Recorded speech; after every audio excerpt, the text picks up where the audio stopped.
Hi, thanks for tuning in to Mom's Indoor Garden. So today we're going to talk about what you put in your indoor containers. There's so many things to choose from. If you go to any of the nurseries or the big box stores, you'll see tons of different options between potting soils, potting mixes, container soil bags, all kinds of different things.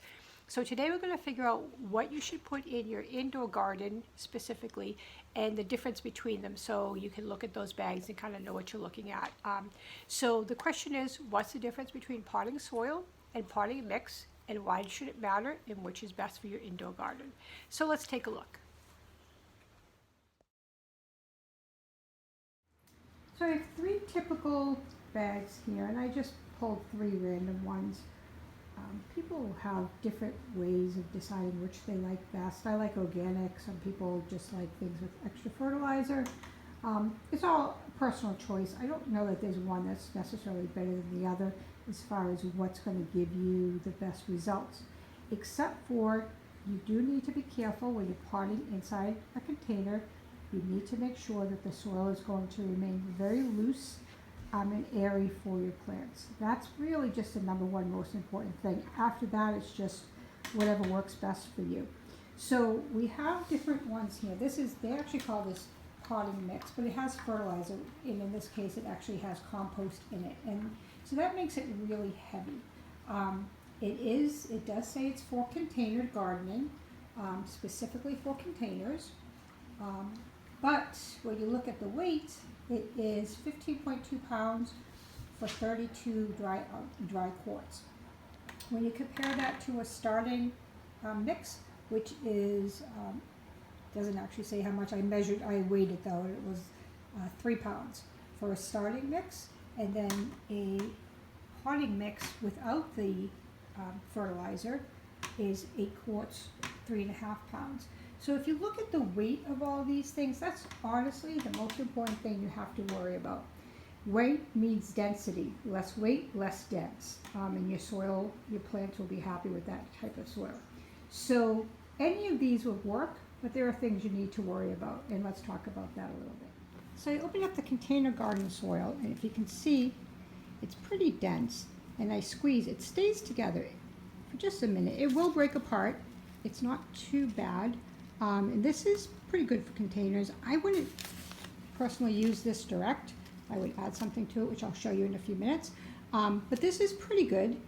It's moist, it's full of nutrition. It's a good way to start your plants. This again is specifically for containers. If you took a regular bag of garden soil, like raised bed garden soil or in-ground garden soil, it would stick together a lot more than that. But that's about as dense as you want it to be. So that's pretty good. Okay, so I opened up the other two bags. This is the seed starter, which I'm sure most of you have used seed starter. No matter how hard I squeeze it together, it's never going to hold tight. It's just going to immediately break apart. It's the same thing with the actual potting mix. If it doesn't have fertilizer in it, you're just going to squeeze and it's just going to come right apart. And that's great for container garden because again, the container will make whatever you put in there compress, and this stuff won't compress no matter how hard you try. So the advantage is that stuff won't compress, your roots will be happy.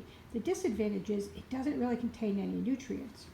This stuff, which is more of a garden soil, does contain nutrients, sticks a little tighter together. Not as good for your containers. I don't care really what they say about it for containers. It's better than garden soil. Container soil will always be better than garden soil for what we're trying to accomplish. But it's not as loose as a potting mix or a seed starter will be. So what's the trick? So the trick in my world is I always mix my own soil. I like the consistency and the lightweightness of a seed starter, but I do like the extra boost of a built-in fertilizer or compost in a container mix, more of a soil mix. So what I do is I always put, at least in the beginning, a 50-50 mix. You can see the two different colors, light and dark. I put a 50-50 mix together, and I simply just mix the two soils together. That allows the plants to have a less compressed base, but with some nutrition. And there's lots of other ways that you can add nutrition to your soil, but if you're a beginner and you just want to make sure that your plants have the right density of soil, but also some compost, try mixing it yourself. So the last thing I want to talk about is a question I get asked all the time. Why can't I use my outside garden soil indoors? Just bring it in, put it in a pot, and be off and running with a great garden. You cannot do that. You can use the outside garden soil as somewhat of a base for your indoor garden, but you have to do a lot of things to it to make it suitable. Your outside garden has some things that your indoor garden won't have. Your outdoor garden has worms and other bugs that will burrow through the soil, giving it some air and giving it some space. Your indoor garden, that soil will get really compact really quickly, and your plants just won't be able to grow because the roots need to be aerated. They need some kind of room to stretch out.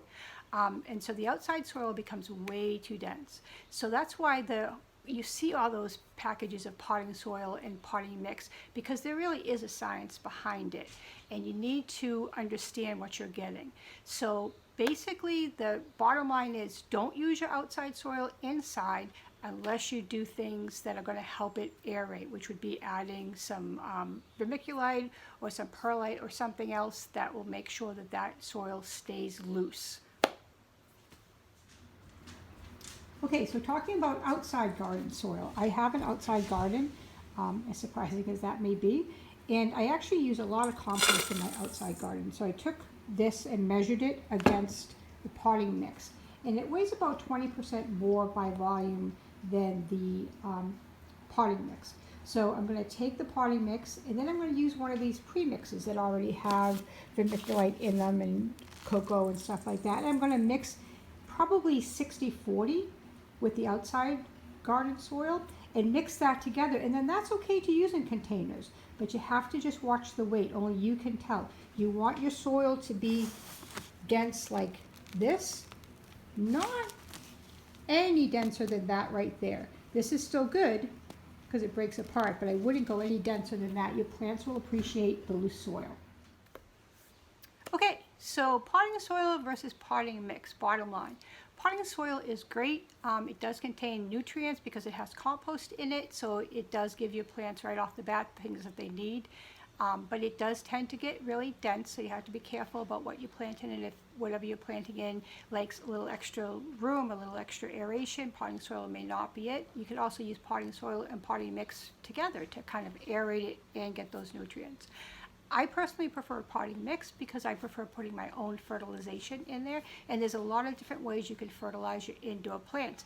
That's what we're going to talk about next time, is how do you fertilize your indoor plants safely and effectively.